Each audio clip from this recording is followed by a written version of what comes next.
지금 포기하면 5만 달러 드릴게요. 심판 전날 서윤의 방문 밑으로 봉투가 미끄러져 들어갔다.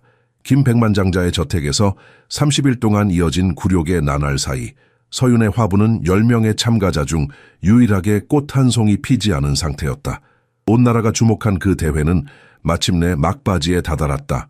엄선된 10명의 여성, 겉보기에 똑같은 10개의 화분, 그리고 마치 동화처럼 들리던 약속, 가장 아름다운 꽃을 피운 이가 김 가문의 유일한 상속자와 결혼할 수 있다는 것이었다. 다른 참가자들은 화분 가득 피어난 이국적인 꽃들을 자랑하며 저택 복도를 활보했다. 서윤은 검은 흘갈갱이 하나하나를 살피며 속절없이 빈 화분을 응시했다. 어떤 사람은 인생에서 올라갈 운명이 아닌가 봐요. 서윤이 지나갈 때 경쟁자들이 한숨 섞인 말을 던졌다. 그런데 아무도 이해하지 못했다. 백만장자가 그 실패할 운명의 평범한 소녀를 왜 끝까지 남겼는지를. 결승 아침 모든 화분이 나란히 놓일 그때 치명적 진실이 드러날 것이다. 그 순간 겉보기엔 단순한 원예 대회가 서울 상류층에게 전혀 예상치 못한 가장 큰 교훈이 될 것이다. 구독과 좋아요로 저희를 응원해 주세요. 이 놀라운 이야기가 여러분의 하루에 감동을 선사할 수 있길 바랍니다. 황혼이 서울의 고층 빌딩들을 붉게 물들인 저녁, 김정은 회장은 강남 최고층 빌딩 48층에 위치한 자신의 사무실 창문 앞에 서 있었다.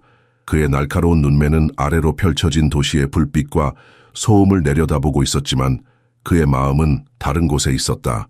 손가락으로 오크 책상 위를 가볍게 두드리며 그는 지난밤 꿈에서 본 죽은 아내의 모습을 떠올렸다. 당신이 바라던 대로 할게. 그가 허공에 속삭였다. 정훈의 얼굴에 드물게 보이는 미소가 번졌다. 수십 년간 빈민가에서 시작해 국내 최대 기업 중 하나를 일궈낸 이 냉철한 기업가가 마침내 아들 민호를 위한 신부를 찾을 독특한 방법을 고안해냈다. 그것은 단순한 중매가 아닌 인격을 시험하는 특별한 경연이었다. 회장님, 민호 이사님이 도착하셨습니다. 비서가 조용히 알렸다. 민호는 불만이 역력한 표정으로 사무실에 들어섰다.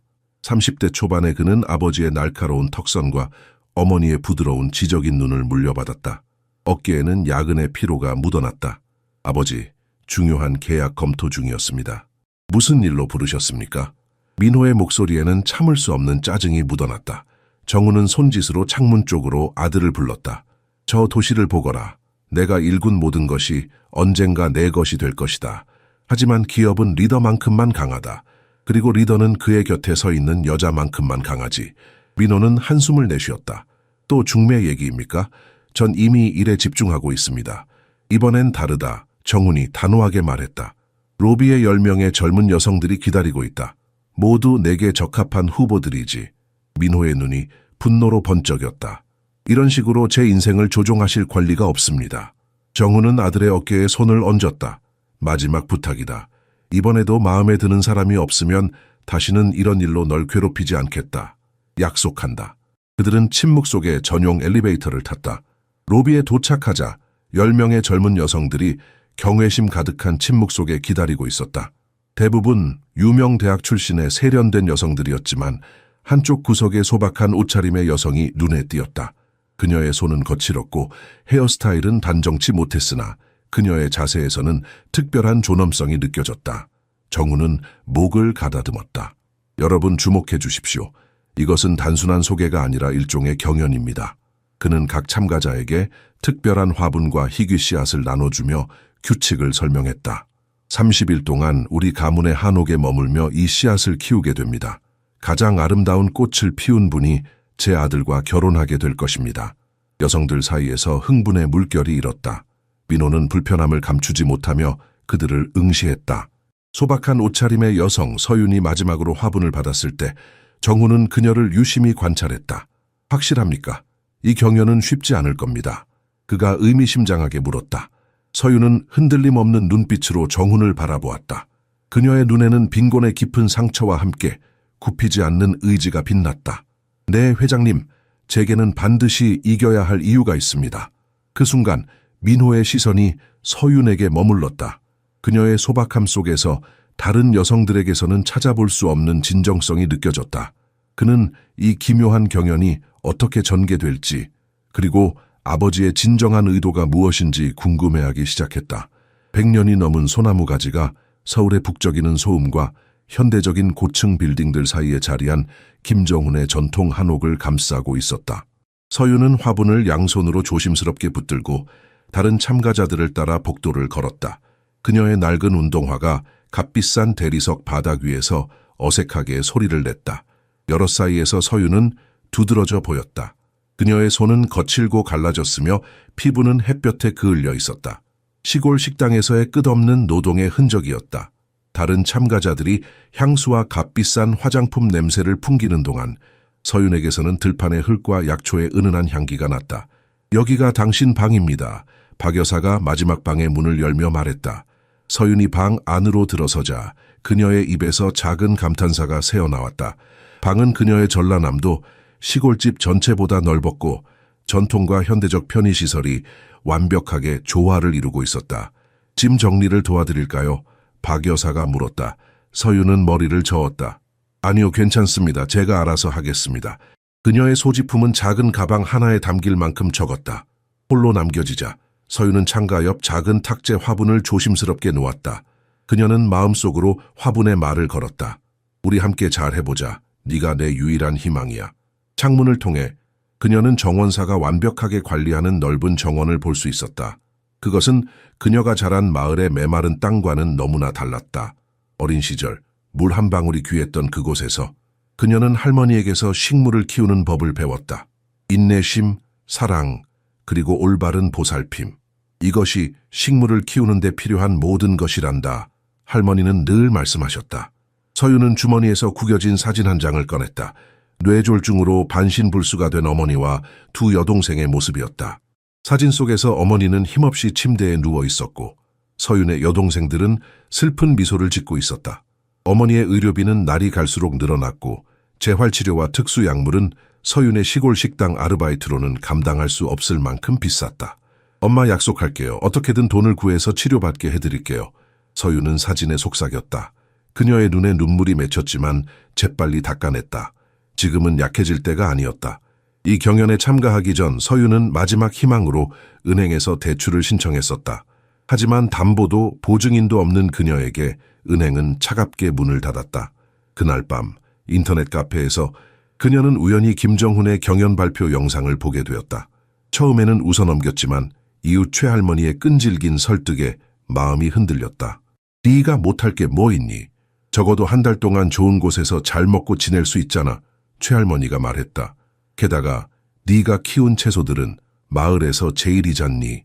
밖에서 들려오는 다른 참가자들의 웃음소리가 서윤을 현실로 돌아오게 했다. 그들의 대화는 유학 경험, 명품 쇼핑, 해외여행에 관한 것이었다. 들었어? 시골에서 온 여자가 있대. 식당에서 일한다더라. 한 여성의 목소리가 복도에서 들려왔다. 민호 오빠 같은 사람이 그런 촌뜨기를 선택할 리 없잖아. 다른 목소리가 비웃었다. 서윤은 그런 말에 익숙했다. 서울의 호텔에서 청소부로 일할 때도 수없이 들었던 소리였다. 하지만 이제 그녀는 그들과 같은 무대에 서 있었다. 이것이 그녀의 유일한 기회였고 실패는 선택지가 아니었다. 창가에 앉아 달빛이 비추는 정원을 바라보며 서윤은 강한 결심을 다졌다. 이 작은 씨앗처럼 그녀도 가장 가능성 없어 보이는 환경에서 꽃을 피워야만 했다. 금빛달 문양이 새겨진 화려한 전통 한옥 식당에 참가자들이 하나둘 모여들었다. 촛불이 테이블 위에서 춤을 추고 고풍스러운 목가구와 비단 보료가 방 전체에 품위를 더했다. 서윤은 남들보다 일찍 도착해 구석자리에 조용히 앉았다. 그녀의 단순한 하늘색 원피스는 다른 참가자들의 명품 의상과 극명한 대조를 이루었다. 서윤은 식탁 위에 놓인 수많은 숟가락과 젓가락을 보며 당황했다. 시골 식당에서는 스테인리스 수저 한 벌이면 충분했다. 그녀는 다른 여성들을 몰래 관찰하며 그들의 동작을 따라하려 했다. 유리문이 열리고 민호가 들어섰다. 그의 깔끔한 곤색 정장은 어깨선을 완벽하게 감싸고 있었고 단정하게 빗어넘긴 머리카락은 그의 선명한 이목구비를 돋보이게 했다. 서윤은 무의식적으로 숨을 멈췄다. 민호는 각 참가자에게 정중하게 인사했다. 서윤에게 다가왔을 때 그는 그녀의 긴장된 모습을 눈치채고 부드럽게 미소 지었다. 서윤 씨, 전라도에서 오셨다고 들었어요. 긴 여정이셨겠네요. 민호가 따뜻하게 말했다. 서윤이 대답하려는 순간 한 여성이 우아하게 민호의 팔을 잡았다. 그녀는 진주 장식의 현대적 한복을 입고 있었고 완벽한 화장과 세련된 업스타일 머리가 그녀의 날카로운 아름다움을 강조했다. 민호 오빠 내 자리 옆에 앉아줘요. 오랜만에 만난 사촌을 홀대하면 어떡해요? 그녀가 교묘하게 애교를 부렸다. 지수야 모든 손님들에게 인사해야지. 민호가 부드럽게 거절했지만 지수는 끈질기게 그를 끌고 갔다. 서윤은 그들의 관계를 이해했다. 지수는 김정훈의 조카이자 민호의 사촌이었다. 그녀의 눈빛에서 서윤은 위험을 감지했다. 그것은 단순한 경쟁심이 아닌 뱀이 먹이를 노려보는 듯한 냉정한 계산이 담겨 있었다. 식사가 시작되었고 서윤은 첫 번째 난관에 직면했다. 그녀 앞에는 여러 종류의 수저와 젓가락이 놓여 있었다. 다른 참가자들이 해외여행과 명품 브랜드에 대해 활발히 대화를 나누는 동안 서윤은 조용히 지수의 행동을 관찰하며 어떤 수저를 사용할지 따라했다. 서윤 씨는 어떤 일을 하시나요? 갑자기 민호가 그녀에게 질문했다. 테이블이 조용해졌다. 모든 시선이 서윤에게 쏠렸다. 저는 전라도 작은 식당에서 일합니다. 서윤이 조용히 대답했다. 아, 요리사세요? 민호가 관심을 보였다. 서윤이 대답하기도 전에 지수가 끼어들었다. 아니, 들었더니 서빙하는 알바생이래. 맞지? 그녀의 목소리에는 독설이 묻어났다. 불편한 침묵이 흘렀다. 서윤은 고개를 숙였지만 곧 결심한 듯 다시 고개를 들었다. 네, 맞습니다. 저는 식당에서 서빙을 합니다. 하지만 주방에서도 일해요. 우리 할머니의 레시피로 만든 된장찌개가 저희 가게의 인기 메뉴입니다. 민호가 흥미롭다는 표정으로 고개를 끄덕였지만 지수는 미소 속에 경멸을 숨기지 못했다. 그녀는 와인잔을 들어 올리며 실례합니다 라고 말했고 그 순간 의도적으로 손을 떨어 붉은 와인을 서윤의 흰 원피스에 쏟았다. 아이고, 미안해요. 지수가 가짜 걱정을 내비쳤다. 그리고는 작게 덧붙였다. 하지만 어쩌면 그 와인이 그 싸구려 옷에 약간의 가치를 더할지도 모르겠네요. 테이블 주변에서 억눌린 웃음이 들렸다. 서윤의 얼굴이 붉게 달아올랐다. 그녀는 눈물을 참으며 자리에서 일어났다. 괜찮습니다. 제가 처리하겠습니다. 그녀의 목소리는 떨렸지만 그녀의 등은 꼿꼿했다. 그녀는 조용히 식당을 빠져나갔다. 민호는 지수를 날카롭게 쳐다보았다. 그건 정말 불필요했어. 그가 차갑게 말했다. 그는 서윤을 따라 나가려 했지만 지수가 그의 팔을 붙잡았다. 오빠 그냥 하녀가 처리하게 놔둬. 그게 그 애들이 하는 일이잖아. 지수가 냉소적으로 말했다. 민호는 팔을 뿌리치고 서윤의 뒤를 따랐다. 그는 복도에서 그녀를 발견했고 그녀의 눈에서 흘러내리는 눈물을 보았다. 서윤 씨, 잠시만요.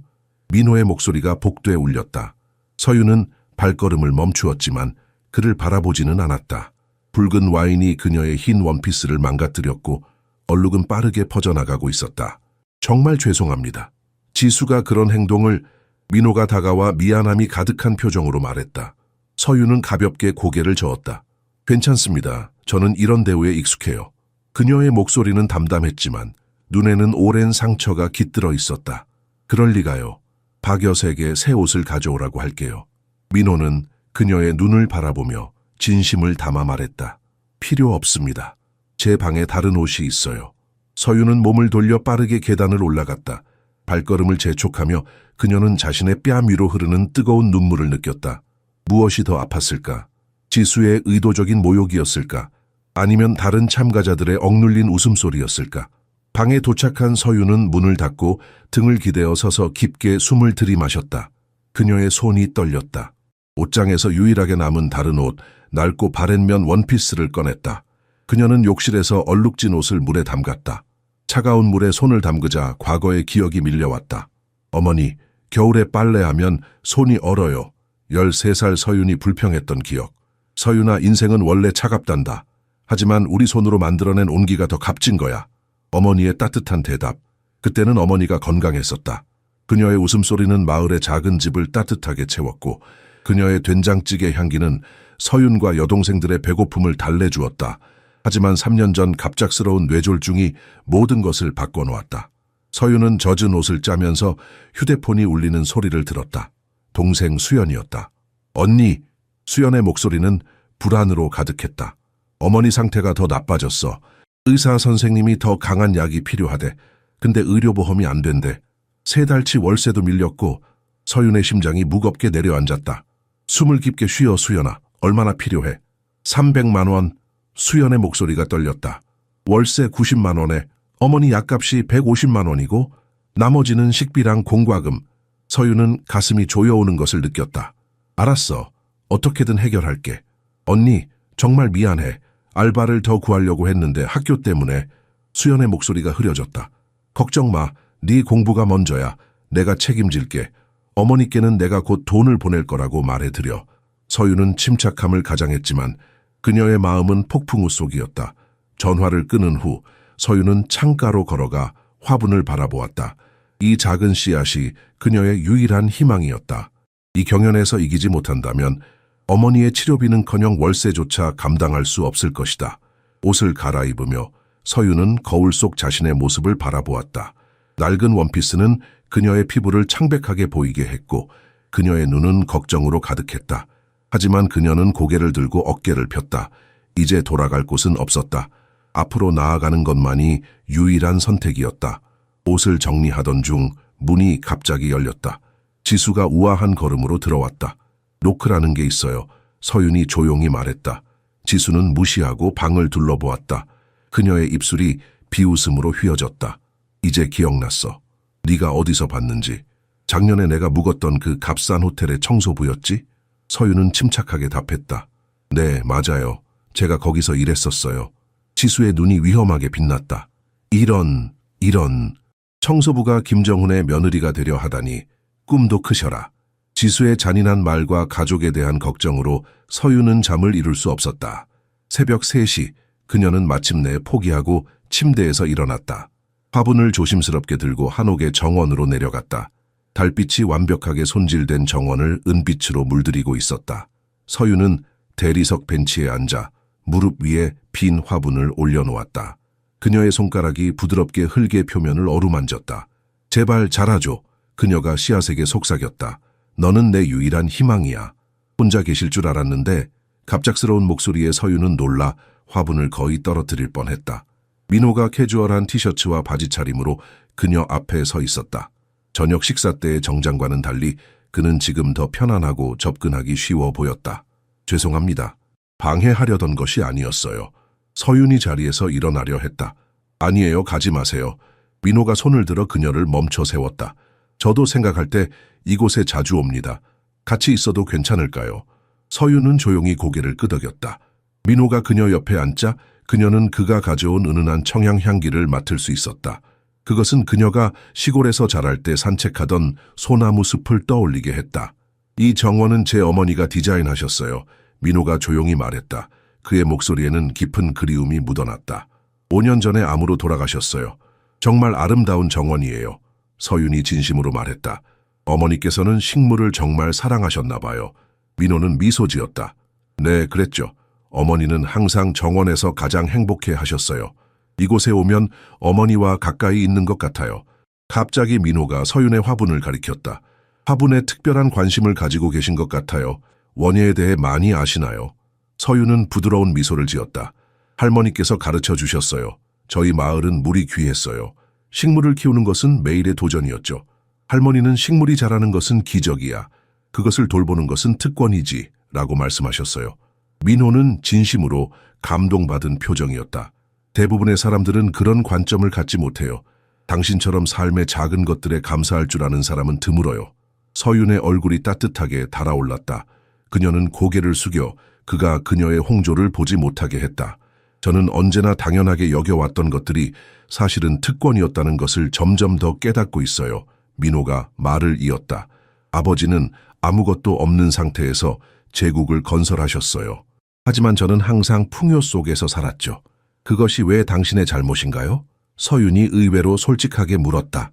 민호는 잠시 놀란 듯했지만 곧 웃음을 터뜨렸다. 아니에요, 물론. 하지만 그것은 책임감을 줘요. 내가 가진 것들을 어떻게 사용하는지가 중요하죠. 서윤은 고개를 끄덕였다. 제 할머니는 항상 진정한 분은 네가 가진 것이 아니라 네가 어떤 사람인가에 달려있다고 하셨어요. 민호의 눈이 빛났다. 정확히 그거예요. 누구도 이해하지 못했어요. 아버지는 제가 단지 회사를 이어받고 더 크게 만들기를 원하세요. 하지만 저는 뭔가 의미 있는 일을 하고 싶으신 거죠. 서윤이 그의 말을 마무리했다. 민호는 깊게 감동한 표정으로 그녀를 바라보았다. 어떻게 그걸 아셨죠? 서윤은 부드럽게 미소 지었다. 당신 눈에서 보였어요. 그리고 저도 같은 마음이에요.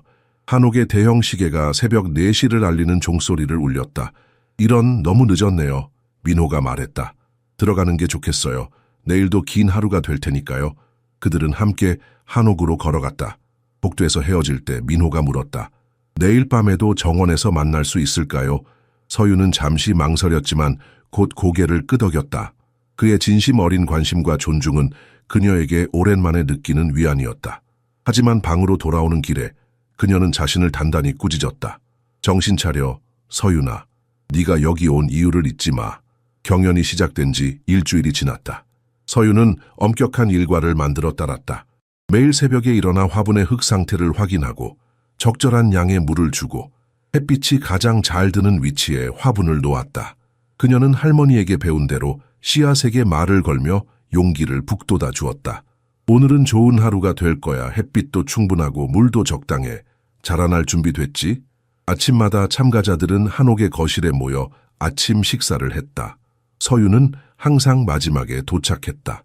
화분을 돌보는 것이 그녀의 최우선 과제였기 때문이다. 이날 아침 그녀가 거실에 들어서자 웃음소리가 갑자기 멈췄다. 어머, 시골 신데렐라가 드디어 우리와 함께하네. 지수가 조롱했다. 밤새 유리 구두를 닦았니? 다른 참가자들이 키득거렸다. 한 여성이 서윤의 거칠고 갈라진 손을 가리켰다. 저런 손으로 어떻게 재벌가 며느리가 되겠다는 거야? 김정은 회장님 댁의 하녀도 저보다 손이 고와 보여. 서윤은 눈을 내리깔고 자리에 앉았다. 그녀는 침묵 속에 아침 식사를 시작했다. 지수가 인위적인 상냥함으로 말을 이었다. 경연의 다양성이 있어서 좋긴 해. 물론 모두가 진짜 경쟁자는 아니지만 서윤은 말없이 밥을 씹었다. 그녀는 아픈 어머니와 여동생들을 생각하며 이 모욕을 참아냈다. 그것은 처음이 아니었고 마지막도 아닐 것이다. 시골에서 자란 그녀는 항상 서울 사람들의 조롱거리였다. 그녀의 억양, 그녀의 옷차림, 그녀의 손, 모든 것이 그들에게는 열등하게 보였다. 어머니를 위해서라면 이보다 더한 것도 견딜 수 있어. 그녀는 마음속으로 중얼거렸다. 민호가 거실에 들어서자 모든 여성들의 태도가 순식간에 바뀌었다. 지수는 가장 매력적인 미소를 지으며 민호에게 자리를 권했다. 다른 참가자들도 갑자기 우아하고 친절해졌다. 민호는 공손하게 인사했지만 그의 시선은 곧 서윤에게로 향했다. 그는 그녀에게 따뜻한 미소를 지어 보였다. 서윤은 잠시 눈을 들어 그와 시선을 마주쳤다가 곧 다시 음식에 집중했다. 그녀의 심장이 빠르게 뛰기 시작했다. 모두 잘 지내셨어요? 민호가 물었다. 물론이죠, 오빠. 지수가 즉시 대답했다. 모두들 화분 관리를 열심히 하고 있어요. 벌써 몇몇은 새싹이 올라오고 있대요. 민호가 흥미롭다는 표정으로 고개를 끄덕였다. 서윤 씨의 화분은 어떤가요? 갑작스러운 관심에 서윤은 당황했다. 아직 눈에 보이는 변화는 없어요. 하지만 땅속에서 무언가 일어나고 있다고 믿어요. 지수가 비웃었다. 그런 미신은 서울에서 통하지 않아요. 여기서는 결과로 말하죠. 민호는 지수에게 날카로운 시선을 보냈다. 때로는 가장 느리게 자라는 것들이 가장 강하게 자라기도 해요. 인내심은 중요한 미덕이죠. 그의 말에 서윤은 감사의 눈빛을 보냈다. 민호가 그녀를 이해해 주는 것 같았다. 밤마다 정원에서의 대화는 서로를 알아가는 소중한 시간이 되어가고 있었다. 아침 식사가 끝난 후 서윤은 방으로 돌아가 화분을 확인했다. 여전히 변화는 없었다. 그녀는 창가에 앉아 전화기로 어머니의 상태를 확인했다. 병원비는 계속 늘어가고 있었고 약값은 상상을 초월했다. 그녀는 가족에게 희망적인 말을 전했지만 그녀의 마음은 불안으로 가득했다. 방을 나서는 길에 서윤은 스스로에게 다짐했다. 여기서 실패할 수는 없어. 이 경연은 단순한 게임이 아니야. 우리 가족의 생존이 걸린 문제야. 복도에서 그녀는 다른 참가자들이 자신의 화분에 대해 자랑하는 소리를 들었다. 모두 이미 새싹이 올라오고 있었다. 서윤만이 아직 빈 흙을 바라보고 있었다. 하지만 그녀는 포기할 수 없었다. 그녀에게는 그럴 여유가 없었다. 경연 시작 열흘째 되는 날, 아침 식사 시간에 참가자들은 자신들의 화분에서 피어나는 첫 싹에 대해 자랑하고 있었다. 지수는 휴대폰을 꺼내 자신의 새싹 사진을 보여주며 거의 2cm까지 자랐다고 뽐냈다. 다른 여성은 자신의 어린 싹의 진한 녹색 빛깔을 칭찬했고 또 다른 참가자는 자신의 식물이 벌써 작은 잎을 형성하기 시작했다고 말했다. 서윤 씨는 어떤가요? 지수가 갑자기 물었다. 모든 시선이 서윤에게 쏠렸다. 당신 화분에서는 아직도 아무것도 자라지 않고 있나요? 서윤은 불편하게 몸을 움직였다. 그녀의 화분은 여전히 검은 흙만 보일 뿐 어떤 생명의 징후도 없었다. 아직은요, 그녀가 조용히 대답했다. 이상하네요. 지수가 거짓된 걱정을 표하며 말했다. 우리 모두 이미 새싹이 올라왔는데 뭔가 잘못하고 있는 게 아닐까요? 다른 참가자들이 웅성거리기 시작했다. 한 여성이 제안했다. 물을 너무 많이 주는 건 아닌가요? 흙이 항상 축축해 보여요. 아니면 너무 적게 주는 걸 수도 있죠. 또 다른 여성이 말했다. 서울은 전라도보다 건조하잖아요. 지수가 교활한 미소를 지으며 덧붙였다. 어쩌면 서윤 씨는 죽음의 손을 가진 걸지도 몰라요. 시골에서도 식물 키우는 기본은 가르쳐주지 않나요? 여성들의 웃음소리가 방 안에 울려 퍼졌다. 서윤은 깊게 숨을 들이마셨다. 그녀는 어린 시절부터 농사를 지으며 자랐고 할머니에게서 식물을 돌보는 법을 배웠다. 그러나 지금 그녀의 지식과 경험은 아무런 소용이 없어 보였다. 그녀는 매일 아침 저녁으로 화분을 확인했지만 흙은 여전히 생명 없이 그대로였다. 민호가 방에 들어서자 대화가 중단되었다. 그는 즉시 불편한 분위기를 감지했다. 무슨 일이에요? 그가 물었다. 지수가 서둘러 상황을 설명했다. 서윤 씨의 화분에서 아직 아무것도 자라지 않고 있어요. 다들 조금 걱정하고 있었죠. 민호는 서윤을 바라보았다. 그녀의 얼굴에 드리운 굴욕감을 읽을 수 있었다. 그는 부드럽게 웃었다. 모든 씨앗이 같은 속도로 자라는 것은 아니에요. 그가 말했다. 때로는 가장 천천히 피어나는 꽃이 가장 아름답죠. 인내심을 가지세요. 그의 말에 방 안이 잠시 조용해졌다. 서윤은 고마움을 담아 그를 바라보았다. 지수의 얼굴이 불만으로 일그러졌지만 곧 매력적인 미소로 가렸다. 물론이죠, 오빠. 우리 모두 서윤 씨의 꽃이 피어나기를 기다리고 있어요. 그녀의 말은 달콤했지만 눈빛은 차갑게 빛났다. 식사가 끝난 후 서윤은 방으로 돌아가 창가에 놓인 화분을 들여다보았다. 그녀는 흙을 부드럽게 만지작거리며 속삭였다. 네가 어디 있는지 알아 숨어 있는 거지? 준비가 되면 나올 거야, 그렇지? 하지만 그녀의 마음은 무거웠다. 어제 저녁 어머니와 통화했을 때 더 강한 약이 필요하다는 의사의 말을 전해 들었다. 새로운 약은 의료보험이 적용되지 않아 월 200만 원이 추가로 필요했다. 서윤의 적은 저축은 이미 바닥나 있었다. 창문을 통해 다른 참가자들이 정원에서 웃고 떠드는 모습이 보였다. 그들에게 이것은 게임이었다. 부유한 남자와 결혼할 수 있는 기회, 더 큰 부와 명성을 얻을 수 있는 기회일 뿐이었다. 하지만 서윤에게 이것은 생존의 문제였다. 그녀는 한숨을 내쉬며 화분을 들어 창가의 햇빛이 잘 드는 곳으로 옮겼다. 그리고 마지막 희망을 담아 절박하게 기도했다. 제발, 나는 당신이 필요해. 정원에서의 밤 만남은 서윤과 민호에게 비밀스러운 의식이 되었다. 한옥의 모든 불이 꺼지고 다른 참가자들이 잠든 후 그들은 달빛 아래 대리석 벤치에서 만났다. 밤마다 그들은 조금씩 가까워졌고 서로에 대해 더 많이 알아갔다. 이 밤 서윤은 별이 총총한 하늘을 올려다보며 용기를 내어 물었다. 민호 씨, 왜 아버님께서는 당신을 결혼시키려고 그렇게 열심이신가요? 민호는 깊은 숨을 들이마셨다. 그의 손가락이 벤치의 차가운 대리석 표면을 따라 움직였다. 아버지는 가난한 가정에서 태어나셨어요.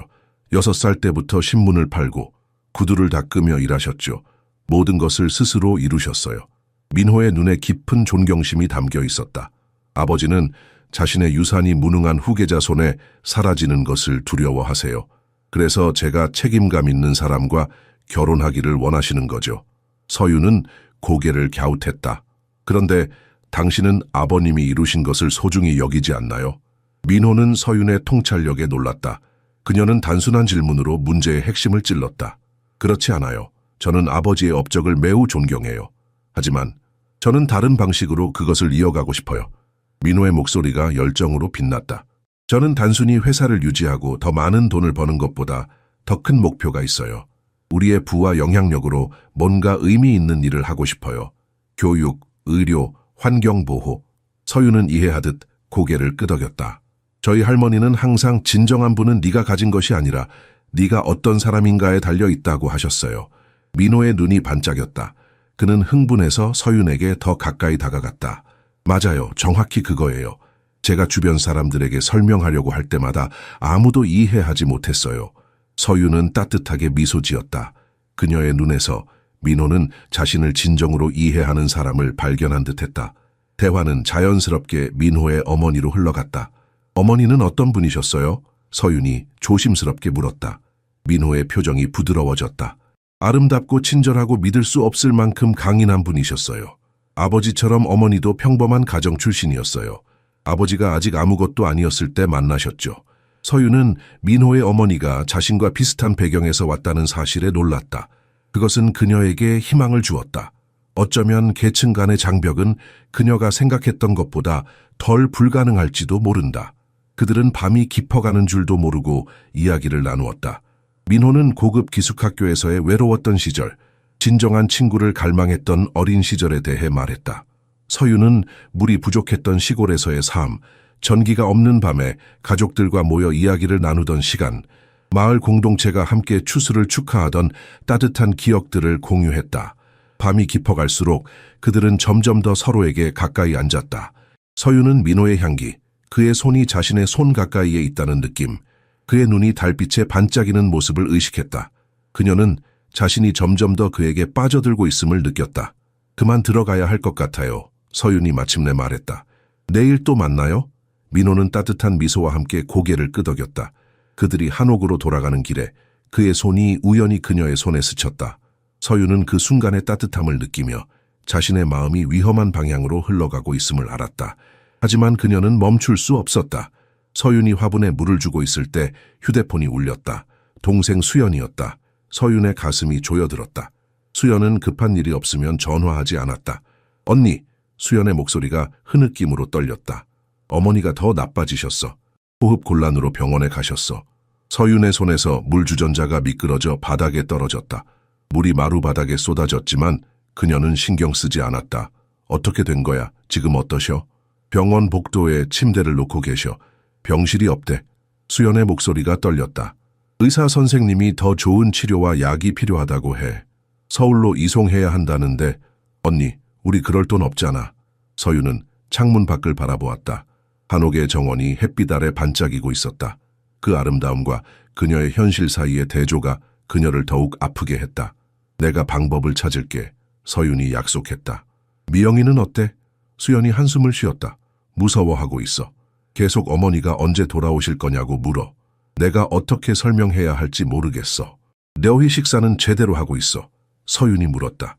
수연의 침묵이 모든 것을 말해주었다. 서윤은 눈을 감았다. 그녀의 송금한 마지막 돈이 이미 바닥났음을 알았다. 다 잘 될 거야, 수연아. 서윤이 자신의 목소리에 강인함을 담으려 노력했다. 내가 곧 돈을 보낼게.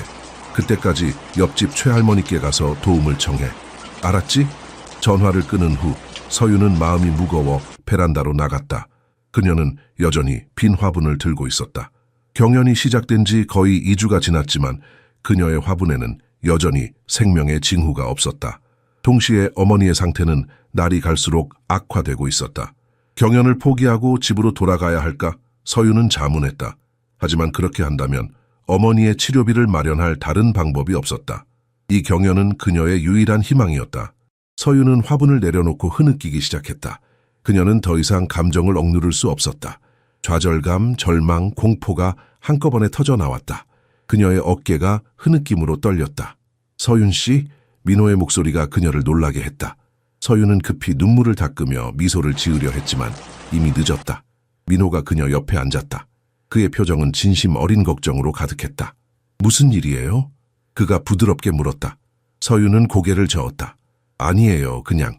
민호가 그녀의 손을 조심스럽게 잡았다. 그의 손은 따뜻했고 안정감을 주었다. 제발 말해줘요. 도울 수 있을지도 몰라요. 서윤은 그의 눈을 바라보았다. 그 안에서 그녀는 진정한 관심과 염려를 보았다. 며칠 밤 동안의 대화가 그들 사이에 깊은 신뢰를 형성했다. 하지만 그녀는 여전히 망설였다. 자신의 상황을 털어놓는 것은 그녀가 오직 돈 때문에 여기 왔다는 것을 인정하는 것이었다. 가족에 관한 일이에요? 민호가 조심스럽게 물었다. 서윤의 눈에 다시 눈물이 고였다. 그녀는 입술을 물었다. 민호의 손길이 그녀에게 용기를 주었다. 네, 그녀가 마침내 인정했다. 어머니가 아프세요. 매우 심각하게. 민호의 눈이 부드러워졌다. 말해줘요. 모든 것을. 서윤은 깊게 숨을 들이마셨다. 그리고 그녀는 처음으로 누군가에게 자신의 진실을 털어놓기 시작했다. 서윤은 마침내 모든 것을 털어놓았다. 어머니가 뇌졸중으로 반신불수가 된 것, 형편없는 공립병원 복도에 놓인 침대, 치료비를 감당하지 못하는 현실, 두 여동생이 겪는 고통까지. 말을 마치자 그녀는 눈물을 참으며 고개를 숙였다. 그래서 이 경연에 참가한 이유가 그것인가요? 민호가 조용히 물었다. 서윤은 민호의 눈을 바라볼 용기가 없었다. 그녀는 자신이 얼마나 계산적으로 보일지 두려웠다. 죄송해요. 제가 정말 이기적이고 물질적으로 보일 거라는 걸 알아요. 하지만 저에게는 다른 선택이 없었어요. 어머니의 치료비, 동생들의 학비. 민호가 그녀의 말을 부드럽게 끊었다. 사과할 필요 없어요. 당신은 가족을 깊이 사랑하는 사람처럼 보여요. 서윤은 놀라서 고개를 들었다. 그녀가 예상했던 실망이나 혐오감 대신 민호의 눈에는 따뜻한 이해와 존경이 담겨 있었다. 도와드리고 싶어요. 민호가 결연히 말했다. 경연에 영향을 주지 않는 선에서요. 서윤은 고개를 저었다. 그럴 수 없어요. 이미 당신이 친절하게 대해준 것만으로도 충분히 감사해요. 서윤 씨, 민호가 그녀의 손을 부드럽게 잡았다. 제 어머니도 병으로 고통받으셨어요. 그때 저희 가족은 최고의 의료 서비스를 받을 수 있었지만 결국 어머니를 살릴 수 없었어요. 그의 목소리가 떨렸다. 만약 제가 누군가의 어머니를 도울 수 있다면 그것은 제게도 의미 있는 일이에요. 서윤의 눈에 눈물이 고였다. 그녀는 이런 친절을 기대하지 않았다. 하지만 경연은 경연대로 계속될 거예요. 민호가 확신을 담아 말했다. 이건 그저 한 인간으로서 다른 인간을 돕는 일일 뿐이에요. 서윤은 내적 갈등 속에서 망설였다. 자존심과 긍지가 도움을 거절하라고 했지만 어머니의 상태를 생각하면 그럴 여유가 없었다. 고맙습니다. 그녀가 마침내 작은 목소리로 말했다. 민호는 곧바로 행동에 옮겼다. 그는 휴대폰을 꺼내 몇 통의 전화를 걸었다. 서윤의 어머니를 서울 최고의 병원으로 이송하고 모든 비용을 부담하며 동생들에게도 생활비를 보내기로 약속했다. 왜 저를 위해 이런 일을 하시는 거죠? 서윤이 믿을 수 없다는 듯이 물었다. 민호는 부드럽게 그녀의 뺨을 어루만졌다. 당신이 제가 만난 사람들 중 가장 진실된 사람이기 때문이에요. 서윤의 심장이 빠르게 뛰었다.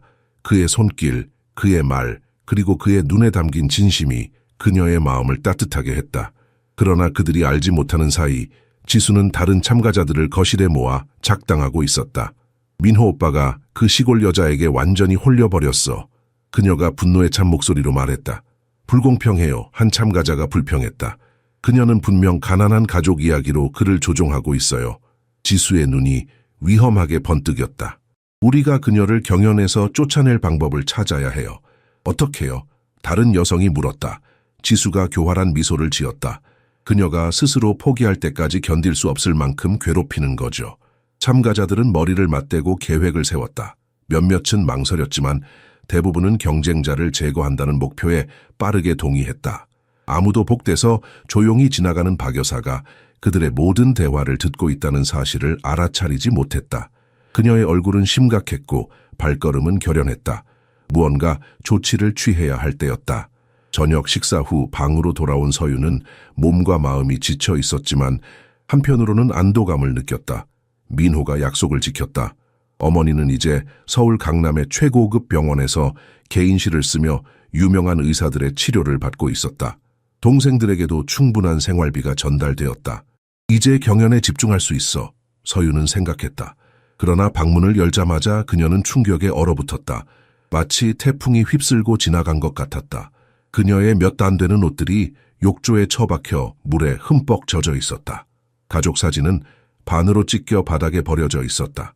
침대 위에는 빨간 립스틱으로 쓴 쪽지가 놓여 있었다. 내 자리로 돌아가라. 더러운 시골 쥐녀나. 서윤의 손이 떨렸다. 누가 이런 짓을 했는지 그녀는 정확히 알고 있었다. 하지만 증거가 없었다. 그녀는 깊게 숨을 들이마셨다. 여기서 무너지면 안 된다. 그것이 바로 그들이 원하는 것이다. 천천히, 묵묵히 서윤은 정리를 시작했다. 욕조에서 젖은 옷들을 하나씩 꺼내 짜냈다. 차가운 물이 그녀의 손가락 사이로 흘러내렸다. 이것은 처음이 아니었다. 겨울철 시골 냇가에서 손이 얼어붙을 정도로 빨래를 했던 기억이 떠올랐다. 내가 이런 것 때문에 무너질 리 없어. 서유는 중얼거렸다. 찢긴 가족 사진을 주워들고 그녀는 서랍에서 찾은 테이프로 조심스럽게 붙였다. 사진 속 어머니의 미소가 조금 일그러졌지만 여전히 그곳에 있었다. 서유는 사진을 가슴에 꼭 안았다. 민호에게 말해야 할까? 그녀는 잠시 고민했다. 하지만 곧 고개를 저었다. 그에게 더 큰 부담을 주고 싶지 않았다. 게다가 약한 모습을 보이고 싶지도 않았다. 그녀는 스스로 이 문제를 해결할 수 있었다. 항상 그래왔듯이. 서유는 방을 정리하는 동안 마음을 다잡았다. 너희가 나를 100번 넘어뜨려도 난 101번 일어날 거야. 이불을 정리하면서 그녀는 립스틱 쪽지를 발견했다. 그것을 구겨 쓰레기통에 버리려다가 마음을 바꿨다. 증거로 보관하는 게 좋을지도 모른다. 서유는 쪽지를 조심스럽게 접어 서랍 안에 넣었다. 창문 밖으로 달빛이 그녀의 방을 은은하게 비추었다. 서유는 창가로 가서 화분을 확인했다. 여전히 변화의 기미는 보이지 않았다. 그녀는 부드럽게 흙을 만지작거렸다. 우리 둘 다 강해져야 해. 그녀가 속삭였다. 이런 시련을 이겨내면 더 강해질 거야. 완전히 정리를 마쳤을 때는 이미 새벽 2시였다. 서유는 너무 지쳐 옷을 갈아입을 힘도 없었다. 그대로 침대에 쓰러져 깊은 잠에 빠졌다. 그녀는 마을의 푸른 들판, 건강한 어머니, 그리고 꽃이 만발한 정원을 꿈꿨다. 서윤이 모르는 사이 방 밖에서 박 여사가 그녀를 지켜보고 있었다. 노련한 가정부의 눈에는 깊은 동정심과 존경심이 담겨 있었다. 그녀는 오랫동안 많은 젊은 여성들이 이 집을 통과하는 것을 보아왔다. 하지만 서윤처럼 강인하고 품이 있는 사람은 처음이었다. 박 여사는 조용히 복도를 따라 걸었다. 그녀의 손에는 지수의 방에서 발견한 빨간 립스틱이 들려 있었다. 이제 그녀는 무엇을 해야 할지 알고 있었다. 김정은 회장이 이 모든 일을 알아야 했다. 경연이 시작된 지 20일이 지났다. 참가자들은 자랑스럽게 싹이 잘 자란 화분들을 보여주었고 일부는 이미 꽃본고리가 맺히기 시작했다. 서윤만이 여전히 생명의 징후가 보이지 않는 화분을 안고 있었다. 절박한 마음의 서윤은 한옥의 도서관을 찾았다. 그곳에서 그녀는 원예와 희귀 씨앗에 관한 책들을 뒤적였다. 그녀의 손가락이 오래된 페이지를 조심스럽게 넘기는 동안 그녀의 눈은 필사적으로 해답을 찾고 있었다. 도움이 필요하신가요? 부드러운 목소리가 들려왔다. 서윤은 고개를 들어 정원사 김노인을 바라보았다. 70대 중반의 그는 40년 넘게 김정훈의 정원을 돌봐온 베테랑이었다. 그의 갈라진 얼룩진 손은 수많은 계절 동안의 헌신을 말해주고 있었다. 제 화분에서 아무것도 자라지 않아요. 서윤이 솔직하게 털어놓았다. 다른 모든 참가자들의 씨앗은 이미 자라고 있는데 제 것만. 김노인이 부드럽게 미소 지었다. 한번 볼까요? 서윤의 방에서 김노인은 전문가의 눈으로 화분을 꼼꼼히 살펴보았다. 그는 흙의 질감을 확인하고 수분 함량을 검사하고 화분의 위치를 점검했다. 모든 것이 적절해 보이는군요. 그가 마침내 말했다. 흙의 상태도 좋고 물도 적당히 주고 계시고 햇빛도 충분합니다. 서윤의 눈에 실망감이 떠올랐다. 그런데 왜 자라지 않는 걸까요? 김노인은 사려 깊은 표정으로 고개를 끄덕였다. 씨앗마다 성격이 있습니다. 어떤 씨앗은 느리게 자라고 어떤 것은 특별한 조건이 필요하죠. 그는 창가로 걸어가 밖을 내다보았다. 제가 60년 넘게 식물을 돌보면서 배운 것이 있다면 그것은 자연을 서두를 수 없다는 것입니다. 모든 생명체는 자신만의 시간을 가지고 있어요. 서윤은 침대 가장자리에 앉았다. 하지만 경연은 10일 후에 끝나요. 김노인은 따뜻한 미소를 지었다. 희망을 잃지 마세요, 아가씨. 때로는 기적이 가장 예상치 못한 순간에 일어나기도 합니다. 노인이 떠난 후 서윤은 다시 화분을 들여다보았다. 검은 흙만 보일 뿐이었다. 그녀는 점점 더 실패감에 휩싸였다. 어쩌면 지수의 말이 맞을지도 모른다.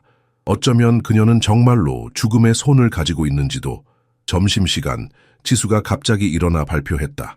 마감일이 다가오고 있으니 작은 화분 전시회를 열면 어떨까요? 서로의 진행 상황을 확인해 보는 것도 재미있을 것 같아요. 다른 참가자들이 열정적으로 동의했다. 서윤의 가슴이 내려앉았다. 그녀는 정확히 지수가 무엇을 계획하고 있는지 알았다. 한 명씩 참가자들은 자신의 화분을 자랑스럽게 보여주었다. 푸른 새싹, 작은 꽃본고리, 건강한 잎사귀들이 햇빛 아래 빛났다. 마지막으로 서윤의 차례가 되었다. 그녀는 천천히 일어나 빈 화분을 들고 앞으로 나왔다. 이것이 제 화분입니다. 그녀가 조용히 말했다. 다른 여성들이 숨기지 않고 키득거렸다. 뭐가 보이시나요? 지수가 가짜 호기심으로 물었다. 아직 눈에 보이는 것은 없지만 서윤이 대답하려 했다. 지수가 그녀의 말을 끊었다. 다시 말해서 실패했다는 거군요. 씨앗 하나 키우지 못하는 사람이 어떻게 재벌가의 며느리가 될 수 있을까요? 서윤은 턱을 들고 당당하게 서 있었지만 내면으로는 무너지고 있었다. 모든 노력, 모든 희망이 물거품이 된 것 같았다. 그녀의 손이 화분을 붙잡고 떨렸다. 서윤이 자신의 빈 화분을 보여주기 위해 막 입을 열려는 순간 지수가 우연히 그녀에게 세게 부딪혔다.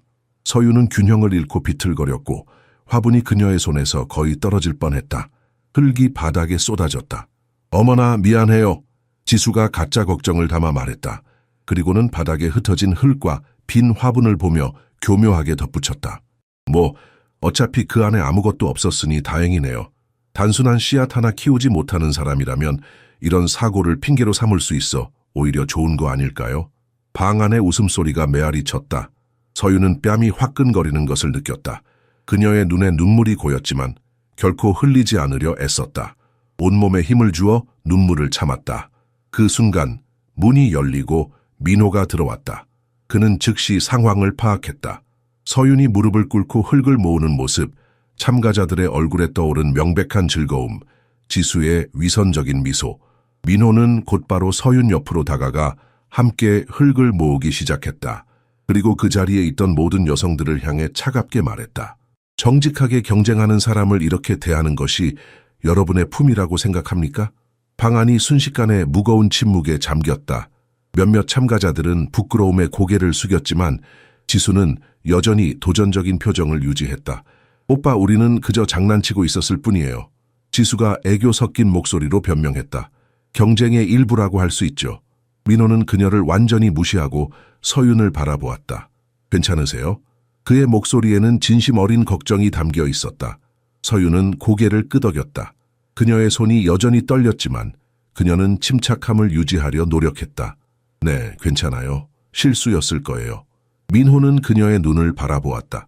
그는 그녀의 말을 믿지 않았지만 공개적으로 드러내지 않았다.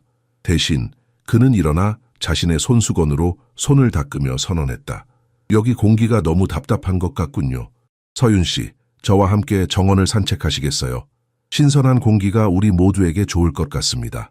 서윤은 잠시 망설였지만 곧 고개를 끄덕였다. 그녀는 남은 흙을 화분에 담고 일어섰다. 민호가 그녀의 팔꿈치를 부드럽게 잡고 방 밖으로 안내했다. 그들이 나가는 모습을 보며 지수의 얼굴이 분노로 일그러졌다. 그녀의 계획은 완전히 역효과를 낳았다. 서윤을 굴욕스럽게 만드는 대신 그녀는 민호와 서윤을 더 가깝게 만들어버렸다. 이대로 끝나지 않을 거야. 지수가 이를 악물며 중얼거렸다. 그녀의 손톱이 손바닥에 파고들었다. 정원으로 나온 민호와 서윤은 길을 따라 천천히 걸었다. 늦은 오후의 햇살이 가을 나무들 사이로 황금빛 줄기를 만들어냈다. 잠시 동안 그들은 말없이 걸었다. 서윤의 마음은 여전히 수치심과 분노로 요동쳤지만 민호의 존재가 이상하게 그녀를 진정시켰다. 마침내 그들이 자신들의 특별한 장소라고 부르는 대리석 벤치에 도착했을 때 서윤이 입을 열었다. 저를 지켜주셔서 감사해요. 하지만 저 때문에 다른 참가자들과 불편한 관계가 되실 필요는 없어요. 민호는 벤치에 앉으며 깊은 한숨을 내쉬었다. 그들의 행동은 용납할 수 없어요. 특히 지수는 그녀가 항상 그런 사람이었는지 몰랐어요. 서윤은 조용히 그 옆에 앉았다. 사람들은 경쟁 속에서 진짜 모습을 드러내는 법이죠. 당신의 진짜 모습은 더욱 빛나고 있어요. 민호가 그녀의 눈을 바라보며 말했다. 석양의 주황빛이 서윤의 얼굴을 비추었다. 민호는 그녀의 눈에 담긴 슬픔과 강인함, 그리고 무언가 더 깊은 감정을 보았다. 그것이 자신을 향한 감정이기를 바라며 그는 조심스럽게 그녀의 손을 잡았다. 민호의 손길이 서윤의 심장을 빠르게 뛰게 했다. 그것은 그녀가 몰래 꿈꾸던 순간이었지만 동시에 가장 두려워하던 순간이기도 했다. 그녀는 자신의 복잡한 감정을 어떻게 표현해야 할지 망설였다. 서윤 씨, 민호가 부드럽게 말했다. 더 이상 숨기고 싶지 않아요. 저는 당신에게 깊은 감정을 느끼고 있어요. 서윤이 대답하기도 전에 민호가 손을 들어 그녀의 말을 막았다. 당신이 가족 때문에 여기 왔다는 것, 처음부터 로맨스를 위한 것이 아니었다는 것 알아요.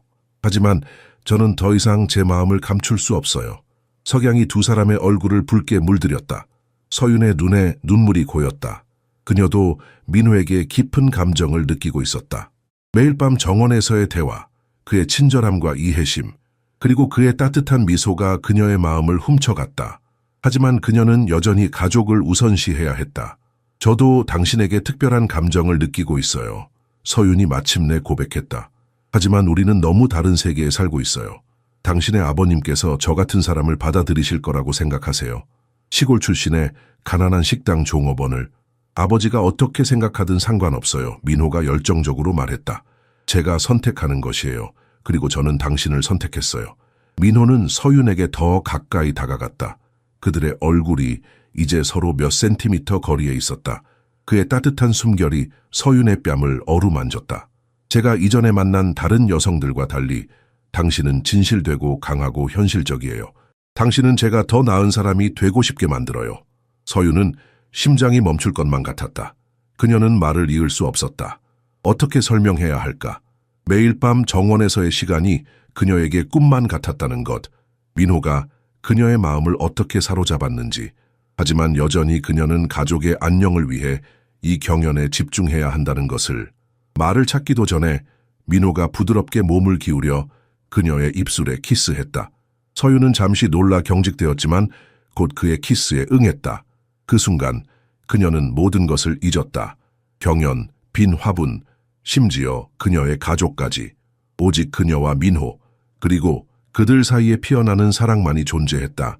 키스가 끝나고 그들이 서로에게서 떨어졌을 때 민호의 얼굴에는 환한 미소가 번졌다. 경연의 결과는 중요하지 않아요. 저는 당신과 함께하고 싶어요. 그게 제가 원하는 전부예요. 서윤은 이 말이 얼마나 달콤하게 들리는지 몰랐다. 어떤 남자가 그녀에게 이런 말을 할 거라고 상상해 본 적이 없었다. 특히 민호 같은 사람이. 하지만 동시에 불안감이 그녀의 가슴을 조여왔다. 그날 밤 서윤은 잠을 이룰 수 없었다. 그녀는 침대에서 뒤척이며 민호의 키스, 그의 말, 그의 입술 감촉을 떠올렸다. 그리고 다시 어머니의 병, 동생들의 필요, 그녀가 여기 온 진짜 이유를 생각했다. 내가 뭘 하고 있는 거지? 그녀는 천장을 바라보며 중얼거렸다. 서윤은 침대에서 일어나 창가로 걸어갔다. 달빛이 한옥의 정원을 은빛으로 물들이고 있었다. 그녀는 창문을 열고 시원한 밤 공기를 들이마셨다. 바깥에서는 귀뚜라미 소리가 들려왔다. 그 소리는 그녀의 고향을 떠올리게 했다. 그녀는 이제 두 가지 사랑 사이에서 갈등하고 있었다. 가족에 대한 사랑과 민호에 대한 새로운 감정. 어떻게 이 두 가지를 모두 지킬 수 있을까? 서윤은 한옥의 호화로운 정원과 전라도의 메마른 땅, 이 두 세계의 극명한 대비를 생각했다. 그것은 그녀와 민호 사이의 간극을 완벽하게 상징했다. 그들은 너무나 다른 세계에 살고 있었다. 사랑이 모든 것을 극복할 수 있을까? 그녀는 자문했다. 민호의 관대함에 감사했지만 서윤은 이 도움이 얼마나 지속될지 의문이었다.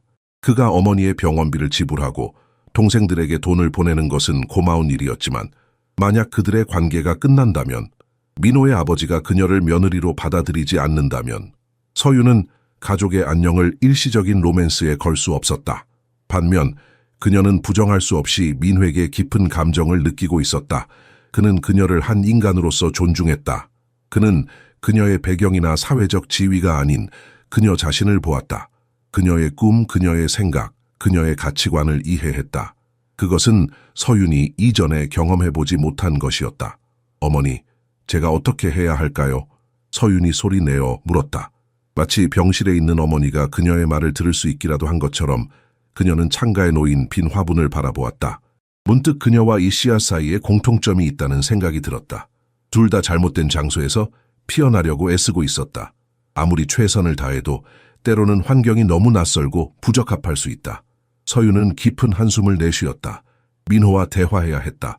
화분이 여전히 비어 있더라도, 경연에서 지더라도 그녀는 자신의 감정과 걱정을 솔직하게 털어놓아야 했다. 그녀는 침대에 앉아 다가오는 대화를 위한 말을 마음속으로 연습했다. 민호 씨, 당신이 제게 얼마나 소중한지 알아요. 하지만 무슨 말을 해야 할까? 그녀는 민호를 사랑했지만 그와 함께하는 미래가 얼마나 불확실한지, 그녀의 가족이 얼마나 그녀에게 의존하고 있는지, 그리고 무엇보다 김정훈 같은 재벌이 과연 시골 출신의 가난한 식당 종업원을 며느리로 받아들일 수 있을지. 창문을 통해 서유는 달이 구름 뒤로 사라지는 것을 보았다. 갑자기 방이 어두워졌다. 그것은 마치 그녀의 마음 상태를 반영하는 것 같았다. 희망이 잠시 빛났다가 현실의 무게에 다시 가려지는.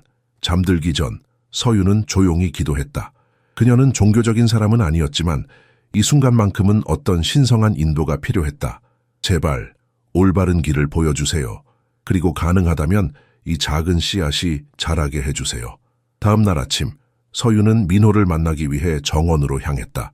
그러나 그녀는 예상치 못한 방해를 만났다. 정원으로 가는 길에 지수가 그녀를 가로막았다. 서윤 씨, 잠깐 대화 좀 할 수 있을까요? 지수의 목소리는 달콤했지만 그녀의 눈은 차가웠다. 서윤은 망설였다. 지수와 단둘이 있는 것은 위험할 수 있었다. 하지만 그녀는 항상 문제를 피하기보다는 직면하는 것을 선호했다. 네, 괜찮아요. 지수는 정원의 한적한 구석으로 서윤을 이끌었다. 그곳은 다른 사람들의 시선에서 벗어난 곳이었다. 지수는 핸드백에서 봉투 하나를 꺼냈다. 이 안에 5천만 원이 있어요. 지수가 봉투를 서윤에게 내밀며 말했다. 지금 바로 경연을 포기하고 다시는 민호 오빠를 만나지 않는다면 이 돈은 당신 것이에요. 서윤은 충격으로 말을 잇지 못했다. 그녀의 눈앞에 있는 봉투가 흐릿하게 보였다. 그 안에는 그녀의 어머니를 구할 수 있는 돈이 있었다. 서윤은 지수가 내민 봉투를 믿을 수 없다는 눈으로 바라보았다. 5천만 원. 그녀의 어머니의 치료비와 여동생들의 학비를 충분히 해결할 수 있는 금액이었다. 이게 무슨 의미죠? 서윤이 마침내 입을 열었다. 지수의 입가에 교활한 미소가 번졌다. 당신에게 품위 있는 퇴장의 기회를 주는 거예요. 어차피 당신 화부는 텅 비어 있잖아요. 이기지 못할 경연이에요. 그녀는 서윤에게 더 가까이 다가와 속삭였다. 이 돈이면 어머니의 치료비도 내고 동생들에게 괜찮은 집도 마련해 줄 수 있을 거예요. 그게 당신이 여기 온 이유 아니었나요? 서윤은 눈을 크게 떴다. 어떻게 내 가족에 대해 알고 있는 거죠? 지수가 어깨를 으쓱했다. 정보를 얻는 방법은 많아요. 중요한 건 내가 당신의 동기를 알고 있다는 거죠. 서윤은 봉투를 바라보았다. 그것은 그녀의 모든 문제를 해결해 줄 수 있었다. 어머니는 최고의 치료를 받을 수 있고 동생들은 다시는 배고픔을 느끼지 않을 것이다. 잠시 그녀의 손이 봉투를 향해 움직였다. 만약 제가 거절한다면요? 서윤이 물었다. 지수의 얼굴이 순식간에 차가워졌다. 그렇다면 당신의 남은 날들을 지옥으로 만들어 줄게요. 방을 어지럽히고 옷에 물을 묻히는 것은 시작에 불과했어요. 지수의 눈에서 위험한 빛이 번쩍였다. 내가 정말로 악랄해질 수 있다는 걸 보여줄까요? 당신의 가족에 대해 알아낸 것처럼 다른 비밀도 찾아낼 수 있어요. 민호 오빠에게 어떤 이야기를 들려줘야 할지 서윤의 가슴이 무거워졌다. 그녀는 자신의 인생에서 가장 어려운 결정에 직면해 있었다. 한쪽에는 가족의 안녕이, 다른 쪽에는 민호와의 사랑이 있었다. 그리고 그 중간에 그녀의 자존심과 도덕적 완전성이 있었다. 서윤은 깊게 숨을 들이마셨다. 내일 전곡까지 생각할 시간을 주세요. 지수는 만족스러운 미소를 지으며 고개를 끄덕였다. 현명한 결정이네요. 내일 전곡까지예요. 그때까지 답을 듣지 못하면 제안은 무효가 됩니다. 지수가 떠난 후 서윤은 무릎이 떨리는 것을 느꼈다. 그녀는 가장 가까운 벤치에 앉아 머리를 손에 묻었다. 그녀의 마음은 격렬한 폭풍 속에 있었다. 그녀가 모르는 사이 김정훈은 한옥의 보안실에서 모니터를 통해 그녀를 관찰하고 있었다. 그의 날카로운 눈은 아무것도 놓치지 않았다. 저 여자가 방금 무슨 일을 벌였습니까? 정훈이 보안 담당자에게 물었다. 지수 씨가 서윤 씨에게 봉투를 건넸습니다. 대화 내용은 들리지 않았지만 서윤 씨가 꽤 동요한 것으로 보입니다. 정훈은 턱을 문지르며 생각에 잠겼다. 지수의 방 영상을 보여주세요. 화면이 전환되어 지수의 방이 보였다. 그녀는 자신의 화분 앞에 서서 무언가를 뿌리고 있었다. 카메라가 확대되자 특별 영양제라고 적힌 작은 병이 보였다. 정훈의 눈이 가늘어졌다. 서윤의 방도 보여주세요. 새로운 화면에서 서유는 여전히 빈 화분에 물을 주고 있었다. 그녀의 얼굴에는 깊은 고민의 흔적이 있었지만 그녀는 여전히 정성스럽게 화분을 돌보았다. 화면 한쪽에서 그녀의 입술이 움직이는 것이 보였다. 마치 씨앗에게 말을 걸고 있는 것 같았다. 정훈은 의미심장한 미소를 지었다. 흥미롭군.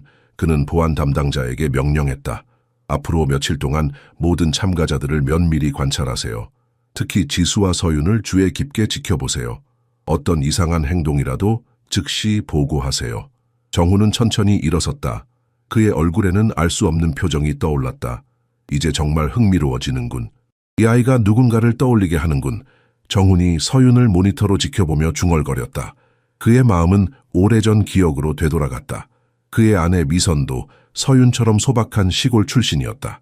똑같은 진정성과 내면의 강인함을 가지고 있었다. 미선이 떠난 지 5년이 지났지만 그녀의 부재는 여전히 그의 가슴에 큰 구멍을 남겨두고 있었다. 정훈은 참가자들을 계속 관찰했다. 그는 여러 화면을 통해 각 참가자의 행동을 검토했다. 몇몇은 씨앗을 바꾸거나 미리 자란 새싹을 숨겼다가 나중에 옮겨 심는 등 다양한 방법으로 속임수를 쓰고 있었다. 그러나 서윤만은 규칙을 철저히 지키고 있었다. 심지어 실패가 눈앞에 있는데도 말이다. 정훈은 만족스러운 미소를 지었다. 그의 계획은 정확히 의도한 대로 진행되고 있었다. 이 경연은 단순한 결혼 상대 찾기가 아니었다. 그것은 성격 테스트였다. 그리고 지금까지 오직 한 사람만이 진정한 인격을 보여주고 있었다. 본관 대연회장을 준비하라고 지시하게 정훈이 비서에게 말했다. 판정일이 다가오고 있다. 한편 해가 지자 서윤은 침대 가장자리에 앉아 고민에 빠져 있었다. 지수의 제안은 그녀의 마음속에서 맴돌았다. 봉투에 든 5천만 원은 그녀의 가족을 구원할 수 있었다. 하지만 그것을 받아들인다는 것은 민호를 떠나야 한다는 의미였다. 그녀는 아직 빈 화분을 들고 베란다로 나갔다. 달빛이 한옥의 정원을 비추고 있었다. 화려하게 가꾸어진 정원은 서윤이 자란 메마른 땅과는 너무나 달랐다. 이곳의 꽃들은 전라도의 거친 기후에서는 절대 살아남지 못할 것이다. 서윤의 마음에 유혹적인 생각이 스쳤다. 정원에서 작은 꽃 하나를 따서 내 화분에 심으면 어떨까? 아무도 모를 거야. 이 생각에 이끌려 서윤은 정원으로 내려갔다. 그녀는 화분을 조심스럽게 들고 조그만 데이지 꽃이 피어있는 화단으로 다가갔다. 그것은 쉽게 옮겨 심을 수 있을 것 같았다. 아무도 차이를 알아차리지 못할 것이다. 서윤의 손이 꽃에 다가갔다. 그녀는 잠시 어머니가 치료비를 받게 되면 얼마나 기뻐할지, 동생들이 새 집과 좋은 학교에 다니게 되면 얼마나 행복해할지 상상했다. 하지만 그 순간 할머니의 목소리가 그녀의 마음속에 울려 퍼졌다. 사람이 남기는 가장 큰 유산은 재산이 아니라 인격이다. 인격을 돈과 바꾸는 사람은 결국 가장 가난한 사람이 된다. 서윤의 손이 마치 꽃이 불타오르는 것처럼 급히 물러났다. 그녀는 뒤로 물러서서 깊게 숨을 들이마셨다. 아니, 그녀는 이렇게 할 수 없었다. 성공하기 위해 자신의 가치관을 저버릴 수는 없었다. 빈 화분을 안고 서윤은 정원 벤치에 앉았다. 그녀의 마음은 이제 평온해졌다. 결정을 내렸다. 지수의 제안을 거절할 것이다. 어머니도 그녀가 부정직하게 얻은 돈을 원하지 않을 것이다. 거짓말로 이기느니 정직하게 지는 게 낫다. 서윤이 별이 빛나는 하늘을 향해 속삭였다. 그녀가 알지 못하는 사이 정훈은 보안 카메라를 통해 그녀의 모든 행동을 지켜보았다. 그는 서윤이 꽃을 따려다가 마음을 바꾸는 순간을 목격했다. 그의 얼굴에 미소가 번졌다. 이것이 바로 그가 찾던 것이었다. 완벽해. 그가 중얼거렸다. 이제 알았다. 다음 날 아침 서윤은 마음의 평화를 찾았다. 거짓으로 이기느니 정직하게 지는 게 낫다. 는 그녀의 결정은 확고했다. 그녀는 지수의 제안을 거절할 것이다. 복도를 걷고 있을 때 민호가 그녀를 기다리고 있는 것을 발견했다. 그의 얼굴은 평소와 달리 긴장되어 보였다. 서윤 씨, 잠깐 이야기할 수 있을까요? 민호가 그녀의 손을 부드럽게 잡았다. 그는 그녀를 정원의 한적한 곳으로 이끌었다. 벚꽃 나무 아래 그늘진 곳이었다. 민호의 얼굴은 심각했다. 어젯밤에 아버지와 심한 말다툼을 했어요. 그가 말했다. 제가 경연의 결과에 상관없이 당신을 선택했다고 말했죠. 서윤은 놀라서 그를 바라보았다. 그러지 말았어야 했어요. 당신 아버님께서 얼마나 화가 나셨을까요? 민호는 어깨를 으쓱했다. 아버지는 이 경연에는 우리가 아직 이해하지 못하는 목적이 있다고 하셨어요. 저에게 그를 믿으라고 하셨죠. 민호의 손이 서윤의 손을 더 단단히 잡았다. 하지만 저는 아버지께 말했어요. 어떤 터무니없는 경연도 제 미래를 결정하게 하지 않을 거라고요. 서윤은 민호의 진심에 감동했지만 동시에 불안했다. 그녀는 민호가 가족과의 관계를 위험에 빠뜨리는 것을 원하지 않았다. 민호 씨, 제발 이해해 주세요. 서윤이 말하기 시작했다. 당신 가족은 중요해요. 당신의 사회적 지위도 마찬가지고요. 저는 당신이 저 때문에 그 모든 것을 잃는 것을 원하지 않아요. 민호가 그녀의 말을 부드럽게 막았다. 당신만 있으면 다른 것은 필요 없어요. 우리가 지난 몇 주 동안 함께 만들어낸 이 감정, 이 연결, 이것이 진짜예요. 서윤은 입술을 깨물었다. 그녀는 민호에게 지수의 뇌물 제안에 대해 말해야 할지 고민했다. 그녀의 마음이 결정을 내리기 전에 말이 튀어나왔다. 지수 씨가 저에게 돈을 제안했어요. 경연을 포기하고 당신을 떠나는 조건으로요.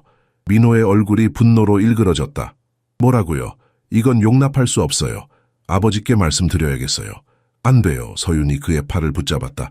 증거가 없어요. 그녀의 말이 저의 말보다 더 신뢰를 받을 거예요.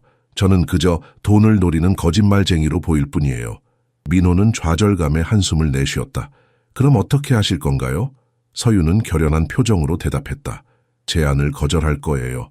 지더라도 끝까지 남을 거예요. 민호는 그녀를 꼭 안았다. 그의 가슴에 기대어 서윤은 그의 심장 박동을 느낄 수 있었다. 강하고 안정적인 리듬이었다. 당신을 위해 무엇이든 할 수 있어요. 민호가 그녀의 귓가에 속삭였다. 필요하다면 이 모든 것, 한옥, 회사, 상속권 다 포기할 수 있어요. 아버지가 우리를 승인하지 않더라도요. 서윤은 그의 말에 놀랐다. 그들이 알고 지낸 지 한 달도 차에 되지 않았다. 어떻게 그는 이렇게 큰 희생을 말할 수 있을까? 너무 성급해요. 그녀가 조심스럽게 말했다. 우리는 서로를 충분히 알지 못해요. 민호는 부드럽게 웃었다. 당신의 마음을 알기에는 충분해요. 당신이 어떤 사람인지, 어떤 가치를 가지고 있는지 알아요. 그것으로 충분해요. 서윤의 마음은 민호의 말에 따뜻해졌지만 여전히 의심이 있었다. 이 모든 것이 너무 빨리 진행되고 있었다. 이것이 진정한 사랑일까 아니면 그저 일시적인 감정일까? 그녀가 대답하기도 전에 정원에서 종소리가 울렸다. 점심시간을 알리는 소리였다. 그들은 함께 걸어 나갔지만 서윤의 마음은 여전히 불확실성으로 가득했다. 경연의 마지막 판정일이 이틀 앞으로 다가왔다. 지수는 참가자들을 본관 거실에 모았다. 그녀는 눈부신 미소를 지으며 우승자를 위한 사전 축하회라고 불렀다. 우리 모두 열심히 노력했으니 마지막 날 전에 서로의 결과물을 감상하는 시간을 가져봐요. 지수가 제안했다.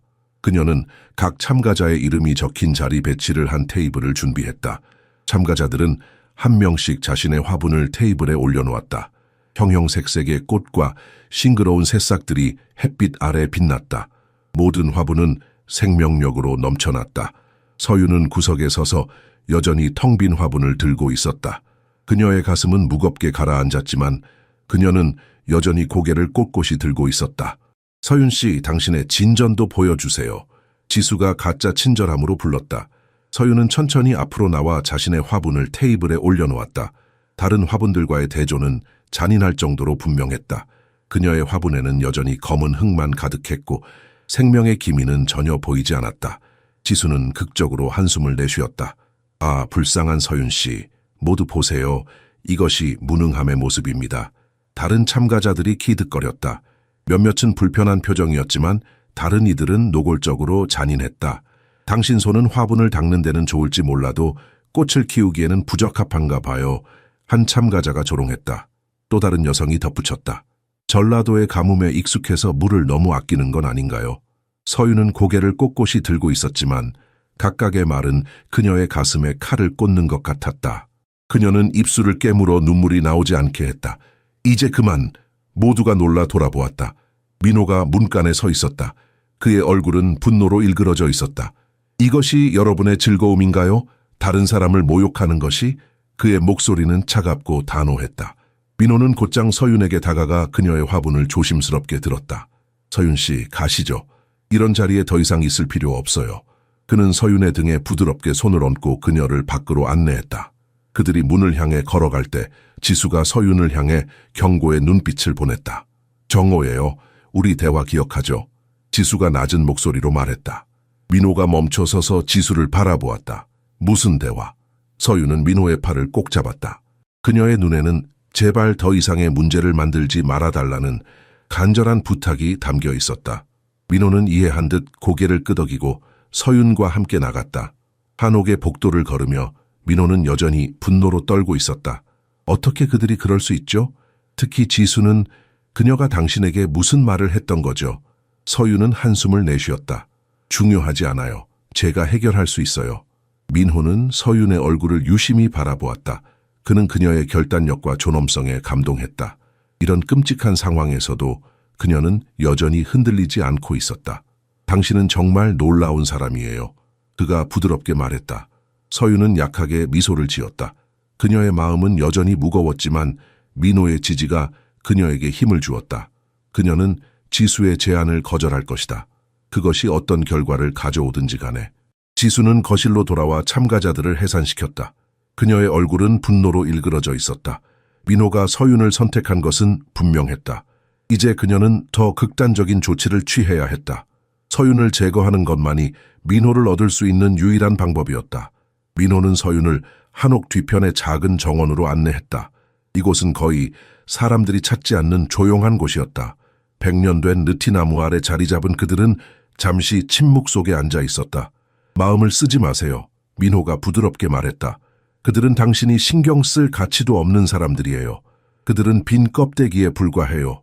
진정한 가치를 이해하지 못하는 사람들이죠. 서윤은 무릎 위에 놓인 빈 화분을 내려다보았다. 태양빛이 검은 흙 위에 따뜻하게 내리쬐고 있었지만 여전히 생명의 흔적은 보이지 않았다. 이상해요. 민호가 화분을 살펴보며 말했다. 당신은 모든 것을 완벽하게 했는데 아무것도 잘하지 않았어요. 그의 눈에 문득 결심이 깃들었다. 그는 자리에서 일어나 잠시만요 라고 말하고는 어딘가로 사라졌다. 몇 분 후 그는 작은 플라스틱 화분에 담긴 진분홍색 진달래를 들고 돌아왔다. 제가 이 꽃을 당신 화분에 옮겨 심으면 어떨까요? 민호가 제안했다. 아무도 모를 거예요. 솔직히 말하면 다른 모든 참가자들도 어떤 식으로든 속임수를 썼어요. 서윤은 충격으로 눈을 크게 떴다. 안 돼요. 그럴 수 없어요. 민호는 놀라서 그녀를 바라보았다. 거짓말로 이기느니 정직하게 지는 게 나아요. 서윤이 단호하게 말했다. 제가 가족을 위해 여기 왔다고 해서 제 원칙까지 버릴 수는 없어요. 민호의 얼굴에 따뜻한 미소가 번졌다. 바로 그런 대답을 기대했어요. 그래서 당신을 사랑해요. 그의 말은 서윤의 가슴을 따뜻하게 했다. 민호는 그녀의 손을 잡고 진지하게 말을 이었다. 서윤 씨, 이 경연의 결과가 어떻든 상관없어요. 제 마음은 이미 정해졌어요. 당신과 함께하고 싶어요. 아버지가 승인하든 말든요. 서윤은 그의 진심 어린 눈을 바라보았다. 그녀도 민호를 사랑했다. 하지만 그들의 사랑이 모든 장애물을 극복할 수 있을까? 사회적 차별, 계급 격차, 그리고 무엇보다 김정훈의 반대를? 판정일 전날 저녁, 서윤은 어머니와 전화 통화를 했다. 치료를 받고 있는 어머니의 목소리는 이전보다 강해졌다. 어머니, 제가 이길 것 같지 않아요. 서윤이 솔직하게 털어놓았다. 제 화분에는 아무것도 자라지 않았어요. 서윤아, 어머니의 목소리는 따뜻했다. 네가 이미 우리 가족을 위해 충분히 해주었어. 그 누구도 더 바랄 수 없을 만큼. 하지만 어머니의 치료비, 동생들의 교육비, 돈은 항상 방법이 있단다. 하지만 정직과 인격은 한 번 잃으면 되찾기 어려워. 네가 그 어려운 상황에서도 정직하게 행동한 것이 자랑스러워. 통화를 마친 후 서윤은 마지막으로 정원으로 내려갔다. 그녀는 빈 화분을 들고 그들의 특별한 벤치에 앉았다. 달빛이 화분의 검은 흙을 은빛으로 물들였다. 한 방울의 눈물이 그녀의 뺨을 타고 흘러내려 흙에 떨어졌다. 서윤은 그 작은 물방울이 어둠 속에서 빛나는 것을 보았다. 어쩌면 어떤 씨앗들은 그저 잠들어 있는 것일 뿐이야. 그녀가 화분에 속삭였다. 올바른 순간, 올바른 땅을 기다리고 있는 거지. 서윤이 모르는 사이 정우는 그녀를 멀리서 지켜보고 있었다. 그는 그녀의 끈기, 정직함, 그리고 존엄성을 보았다. 그리고 그는 드디어 찾던 것을 발견했다는 것을 알았다. 미선아, 그가 죽은 아내를 향해 속삭였다. 내가 올바른 선택을 했어.